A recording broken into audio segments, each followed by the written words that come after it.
ಎಲ್ಲ ವಿದ್ಯಾರ್ಥಿಗಳಿಗೆ ನಮಸ್ಕಾರಗಳು. Welcome to the Karnataka Academy. And ಇಂದಿನ ತರಗತಿಯಲ್ಲಿ ನಾವು 10ನೇ ತರಗತಿಯ ಅಧ್ಯಾಯ 1 ರಾಸಾಯನಿಕ ಕ್ರಿಯೆಗಳು ಮತ್ತು ಸಮೀಕರಣಗಳು ಅಂತಕ್ಕಂತಹ ಪಾಠದ ಮೇಲೆ ಸಮ್ ಕ್ವಶನ್ಸ್ಗಳಿದ್ದಾವೆ, ಸಮ್ MCQs. ಅದ್ರ ಬಗ್ಗೆ ಡಿಸ್ಕಸ್ ಮಾಡ್ತಾ ಹೋಗೋಣ. ಇಲ್ಲಿ ಬಂದುಬಿಟ್ಟು ಫಸ್ಟ್ ಒನ್ ಬಂದುಬಿಟ್ಟು ಕೆಳಗಿನವುಗಳಲ್ಲಿ ರಾಸಾಯನಿಕ ಬದಲಾವಣೆಗೆ ಉದಾಹರಣೆ ಅಂದರೆ ಅಂಥೇಳಿ ಕೇಳಿದ್ದಾರೆ. ರಾಸಾಯನಿಕ ಬದಲಾವಣೆ ಮತ್ತು ಭೌತ ಬದಲಾವಣೆ ಅಂಥೇಳಿ ಎರಡು ರೀತಿಯಾದಂಥ ಬದಲಾವಣೆಗಳನ್ನು ನಾವು ನೋಡ್ತೀವಿ.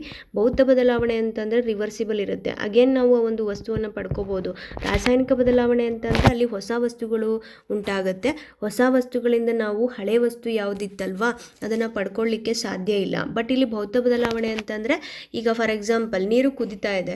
ನೀರು ಕುದಿದಾಗ ಅದು ಏನಾಗುತ್ತೆ ಅಂದರೆ ಆವಿಯಾಗಿ ಮಾರ್ಪಾಡಾಗುತ್ತೆ. ಅದೇ ಒಂದು ಆವಿಯನ್ನು ನಾವು ತಂಪಾಗಿರಿಸಿದಾಗ again we get water. Okay, ಕಾಗದ ತುಂಡರಿಸುವುದು.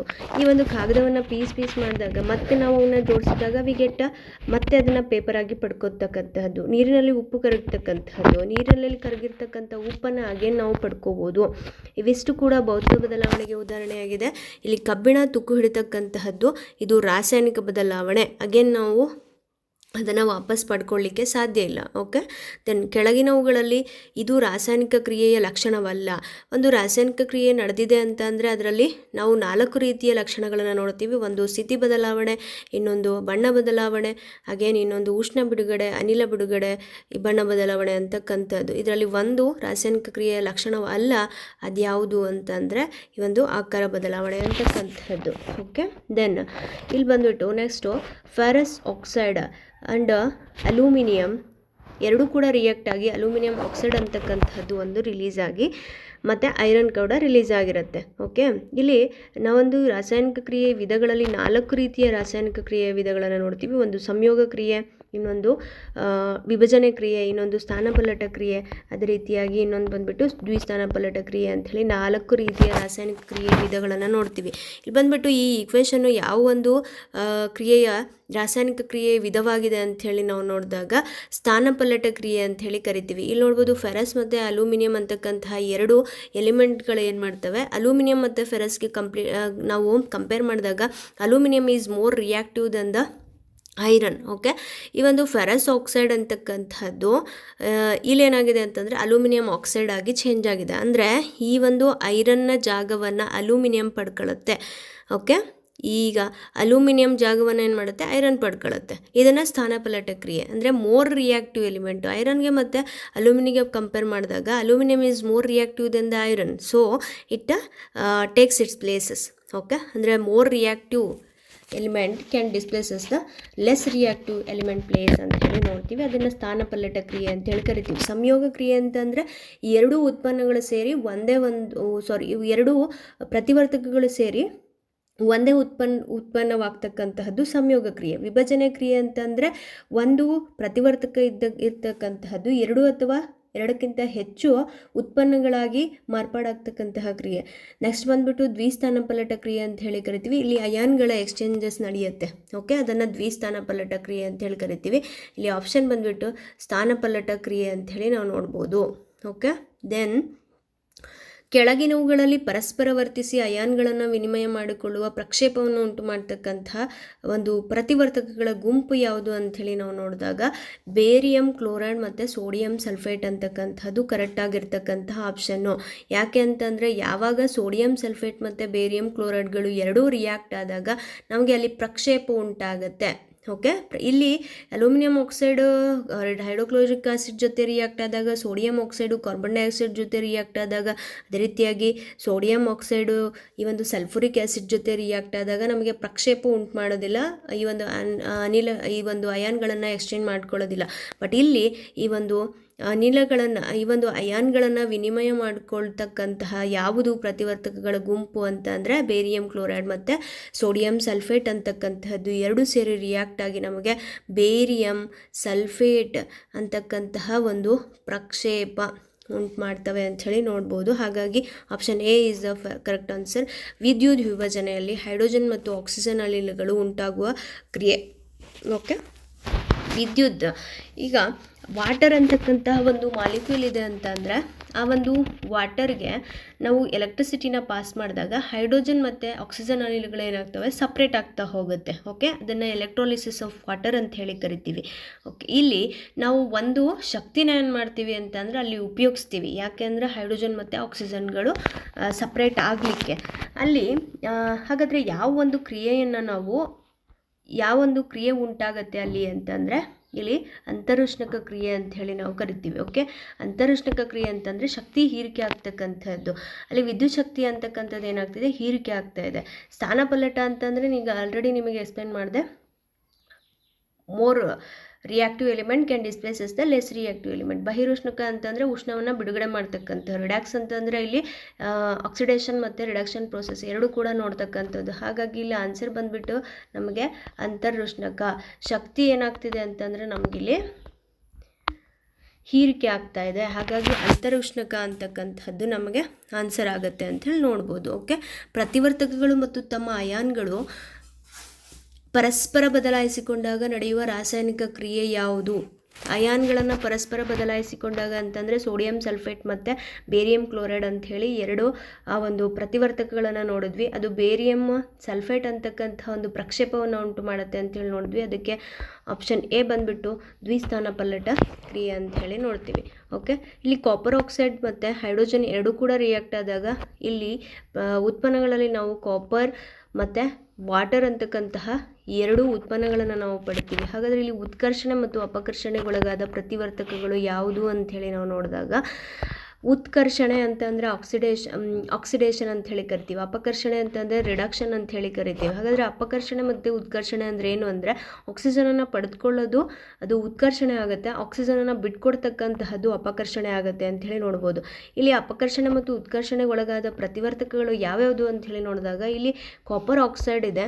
ಈ ಕಾಪರ್ ಆಕ್ಸೈಡ್ ಅಂತಕ್ಕಂತಹದ್ದು ಇಲ್ಲಿ ಬಂದುಬಿಟ್ಟು ಕಾಪರ್ ಆಗ್ತಿದೆ. ಹೌದಾ, ಕಾಪರ್ ಆಗ್ತಿದೆ ಅಂತಂದ್ರೆ ಇದು ಅಪಕರ್ಷಣೆಗೊಳಗಾಯಿತು ಅಂತ ಹೇಳಿ. H2 ಇದ್ದುದು H2 ಆಗಿದೆ, ಆಕ್ಸಿಜನ್ನ ಪಡ್ಕೊಂಡಿದೆ. ಹಾಗಾಗಿ ಇಲ್ಲೇನಾಯಿತು ಅಂತಂದರೆ ಉತ್ಕರ್ಷಣೆ. ಇಲ್ಲಿ ಕ್ರಮವಾಗಿ ಉತ್ಕರ್ಷಣೆ ಮತ್ತು ಅಪಕರ್ಷಣೆ ಅಂತಂದರೆ H2 ಮತ್ತು ಕಾಪರ್ ಆಕ್ಸೈಡ್ ಅಂತಕ್ಕಂಥದ್ದು ಉತ್ಕರ್ಷಣೆ ಮತ್ತು ಅಪಕರ್ಷಣೆಗೆ ಒಳಗಾಗಿದ್ದಾವೆ ಅಂಥೇಳಿ ನಾವು ನೋಡ್ಬೋದು. ಓಕೆ, ದೆನ್ ಇಲ್ಲಿ ಬೆಳ್ಳಿಯ ಕ್ಲೋರೈಡನ್ನು ಸೂರ್ಯನ ಬೆಳಕಿನಲ್ಲಿ ತೆರೆದಿಟ್ಟಾಗ ಬೂದು ಬಣ್ಣಕ್ಕೆ ತಿರುಗ್ತದೆ. ಏಕೆಂದರೆ ಒಂದು ಬೆಳ್ಳಿಯ ಕ್ಲೋರೈಡ್ AgCl ಅಂತ ಹೇಳಿ ಕರಿತೀವಿ. ಈ ಒಂದು ಬೆಳ್ಳಿಯ ಕ್ಲೋರೈಡನ್ನು ನಾವು ಸೂರ್ಯನ ಬೆಳಕಿನಲ್ಲಿ ತೆರೆದಿಟ್ಟಾಗ ಬಿಳಿ ಬಣ್ಣದಲ್ಲಿರ್ತಕ್ಕಂತಹ ಬೆಳ್ಳಿಯ ಕ್ಲೋರೈಡು ಬೂದು ಬಣ್ಣಕ್ಕೆ ತಿರುಗ್ತದೆ. ಯಾಕೆ ಅಂಥೇಳಿ ನಾವು ನೋಡಿದಾಗ ಅಲ್ಲಿ ಬೆಳ್ಳಿಯ ಕ್ಲೋರೈಡ್ AgCl ಇದ್ದಿದ್ದು ಸಿಲ್ವರ್ ಮತ್ತು ಕ್ಲೋರಿನ್ ಆಗಿ ಸಪ್ರೇಟ್ ಆಗುತ್ತೆ. ಇಲ್ಲಿ ಬೆಳ್ಳಿ ಉಂಟಾಗ್ತದೆ, ಹಾಗಾಗಿ ಇದೇನಾಗುತ್ತೆ ಬೂದು ಬಣ್ಣಕ್ಕೆ ತಿರುಗ್ತದೆ ಅಂಥೇಳಿ ನೋಡ್ಬೋದು. ಈ ಮೂರು ಆಪ್ಷನ್ ಕೂಡ ತಪ್ಪಾಗ್ತದೆ.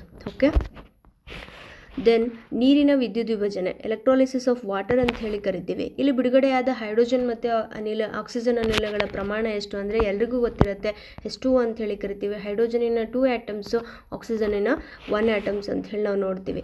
ಸಸ್ಯಜನ್ಯ ದ್ರವ್ಯಗಳ ವಿಘಟನೆಯಿಂದ ಕಾಂಪೋಸ್ಟ್ ಉಂಟಾಗುವುದು ಈ ಕ್ರಿಯೆಯ ಉದಾಹರಣೆಯಾಗಿದೆ. ಈಗ ಸತ್ತಂತಹ ಸಸ್ಯ ಇರ್ಬೋದು, ಉದುರಿರ್ತಕ್ಕಂತಹ ಎಲೆಗಳಿರ್ಬೋದು, ಅವೆಲ್ಲ ಏನಾಗ್ತವೆ ಅಂತಂದರೆ ವಿಘಟನೆ ಕೊಳಿತ ನಂತರ ಅವು ಗೊಬ್ಬರ ಆಗಿ ಮಾರ್ಪಾಡಾಗ್ತವೆ. ಹಾಗಾದರೆ ಈ ಒಂದು ಕ್ರಿಯೆ ಯಾವ ರೀತಿಯಾದಂತಹ ಕ್ರಿಯೆಗೆ ಉದಾಹರಣೆ ಆಗಿದೆ ಅನ್ನೋದನ್ನು ನಾವು ನೋಡಿದಾಗ ಇಲ್ಲಿ ಬಂದುಬಿಟ್ಟು ಅಪಕರ್ಷಣ ಕ್ರಿಯೆ ಅಂತ ಹೇಳಿ ಕೊಟ್ಟಿದ್ದಾರೆ. ಓಕೆ, ರಿಡಕ್ಷನ್ ರಿಯಾಕ್ಷನ್ ಅಂಥೇಳಿ ಅಂದರೆ ರಿಮೂವಲ್ ಆಫ್ ಆಕ್ಸಿಜನ್ ಅಂಥೇಳಿ. ಬಹಿರುಷ್ಣಕ ಕ್ರಿಯೆ ಉಷ್ಣವನ್ನು ಬಿಡುಗಡೆ ಮಾಡ್ತಕ್ಕಂತಹದ್ದು. ಅಂತರುಷ್ಣಕ ಅಂತಂದರೆ ಉಷ್ಣವನ್ನು ಹೀರಿಕೆ ಮಾಡ್ತಕ್ಕಂತಹದ್ದು. ರೆಡಾಕ್ಸ್ ಕ್ರಿಯೆ ಅಂತಂದರೆ ಇಲ್ಲಿ ಅಪಕರ್ಷಣ ಮತ್ತು ಈ ಒಂದು ಆಕ್ಸಿಡೇಷನ್ ಎರಡೂ ಪ್ರೊಸೆಸ್ ಕೂಡ ಇರಬೇಕು, ಅದಕ್ಕೆ ರೆಡಾಕ್ಸ್ ಕ್ರಿಯೆ ಅಂತ ಹೇಳಿ ಕರಿತೀವಿ. ಇಲ್ಲಿ ಬಂದುಬಿಟ್ಟು ಬಹಿರುಷ್ಣಕ ಕ್ರಿಯೆ ಇದು ಏನಾಗುತ್ತೆ ಅಂದರೆ ಆನ್ಸರ್ ಆಗುತ್ತೆ ಅಂಥೇಳಿ ನಾವು ನೋಡ್ಬೋದು. ಉಷ್ಣವನ್ನು ಬಿಡುಗಡೆ ಮಾಡುತ್ತೆ.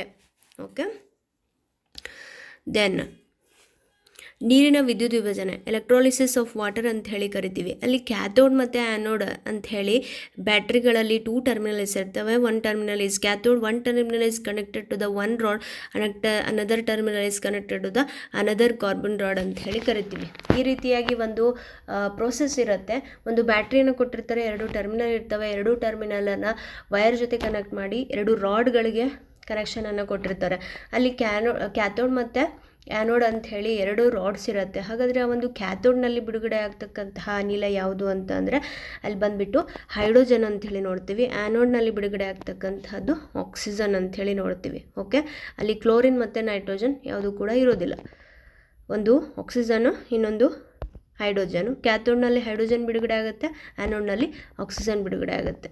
ಓಕೆ, ದೆನ್ ಈ ಕೆಳಗಿನವುಗಳಲ್ಲಿ ರಾಸಾಯನಿಕ ಕ್ರಿಯೆ ಜರುಗುವ ಸಮೀಕರಣವನ್ನು ಗುರುತಿಸಿ ಅಂತ ಹೇಳಿದ್ದಾರೆ. ಜೂನ್ 2019 ಆಗಿರ್ತಕ್ಕಂಥ ಕ್ವಶನ್ ಬಂದುಬಿಟ್ಟು ಇಲ್ಲಿ ನಿಮಗೆ ರಿಯಾಕ್ಟಿವಿಟಿ ಸೀರೀಸ್ ಗೊತ್ತಿರಬೇಕು. ರಿಯಾಕ್ಟಿವಿಟಿ ಸೀರೀಸ್ ಅಂತಂದರೆ ಮೋರ್ ರಿಯಾಕ್ಟಿವ್ ಎಲಿಮೆಂಟ್ಸ್ಗಳಿದ್ದು ಮೆಟಲ್ಸ್ ಇದ್ದಾವೆ, ಮಾಡ್ರೇಟ್ ರಿಯಾಕ್ಟಿವ್ ಮೆಟಲ್ಸ್ ಇದ್ದಾವೆ, ಮಧ್ಯ ಸ್ಥಾನದಲ್ಲಿ ರಿಯಾಕ್ಟ್ ಆಗ್ತಕ್ಕಂತಹ ಒಂದು ಮೆಟಲ್ಸ್ಗಳಿದ್ದಾವೆ, ಹಾಗೆ ಲೀಸ್ಟ್ ರಿಯಾಕ್ಟಿವ್ ಮೆಟಲ್ಸ್ ಕೂಡ ಇದ್ದಾವೆ.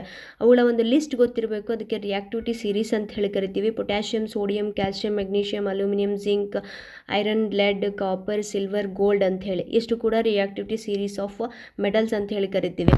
ಇದನ್ನು ನಿಮಗೆ ಆನ್ಸರ್ ಮಾಡಬೇಕು ಅಂದರೆ ಈ ಕ್ವಶನಿಗೆ 12th ಕ್ವಶನಿಗೆ ಆನ್ಸರ್ ಮಾಡಬೇಕು ಅಂತಂದರೆ ರಿಯಾಕ್ಟಿವಿಟಿ ಸೀರೀಸ್ ಗೊತ್ತಿರಬೇಕು.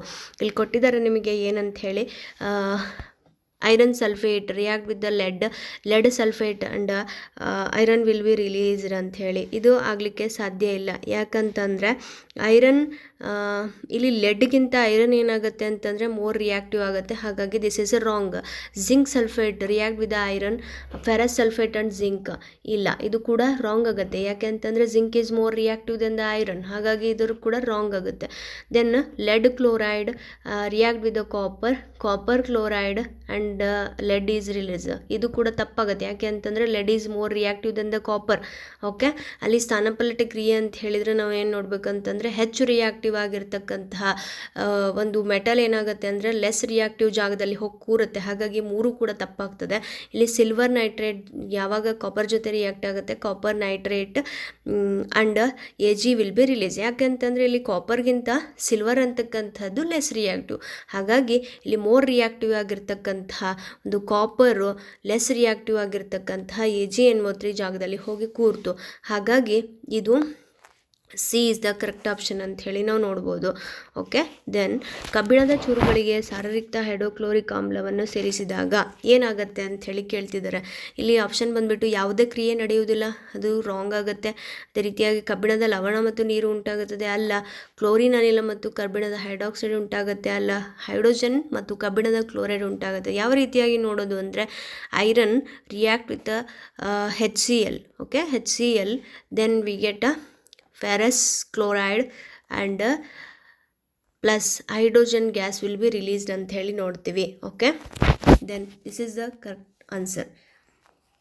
ತಾಮ್ರದ ಸಲ್ಫೇಟ್ನಿಂದ ತಾಮ್ರವನ್ನು ಸ್ಥಾನಪಲ್ಲಿಟ್ಟಿಸುವ ಲೋಹ. ಇಲ್ಲಿ ತಾಮ್ರದ ಸಲ್ಫೇಟ್ನಿಂದ ತಾಮ್ರವನ್ನು ಸ್ಥಾನಪಲ್ಲಿಟ್ಟಿಸುವ ಲೋಹ ಅಂತಂದರೆ ಚಿನ್ನ, ಬೆಳ್ಳಿ, ತಾಮ್ರ. ಚಿನ್ನ, ಬೆಳ್ಳಿ ಇವೆರಡು ಕೂಡ ಏನಾಗ್ತದೆ ಅಂತಂದರೆ ಕಾಪರ್ನ ಕೆಳಗಡೆ ಬರ್ತವೆ. ಓಕೆ, ಇವೆರಡು ಕೂಡ ಆಪ್ಷನ್ ಆಗಲ್ಲ. ತಾಮ್ರ ಅಂತ ಹೇಳಿ ಕೊಟ್ಟಿದ್ದಾರೆ, ಅದು ಕೂಡ ಆಗಲ್ಲ. ಕಬ್ಬಿಣ ಅಂತಕ್ಕಂಥದ್ದು ಕರೆಕ್ಟ್ ಆಗಿರತಕ್ಕಂತಹ ಆನ್ಸರ್ ಅಂತ ಹೇಳಿ ನೋಡ್ಬೋದು. ಓಕೆ, ಇಲ್ಲಿ ರಿಯಾಕ್ಟಿವಿಟಿ ಸೀರೀಸ್ ನಿಮಗೆ ನೆನಪಿರಬೇಕು, ಹಂಗಾದ್ರೆ ಮಾತ್ರ ಆನ್ಸರ್ ಮಾಡಲಿಕ್ಕೆ ಸಾಧ್ಯ. ಈ ಒಂದು ಕ್ವಶನನ್ನು ಜೂನ್ 2022 ಮತ್ತು ಏಪ್ರಿಲ್ 2022 ಅಲ್ಲಿ ಕೇಳಿದ್ದಾರೆ. Reactivity series important, ನೆನಪಿಡಬೇಕಾಗತ್ತೆ.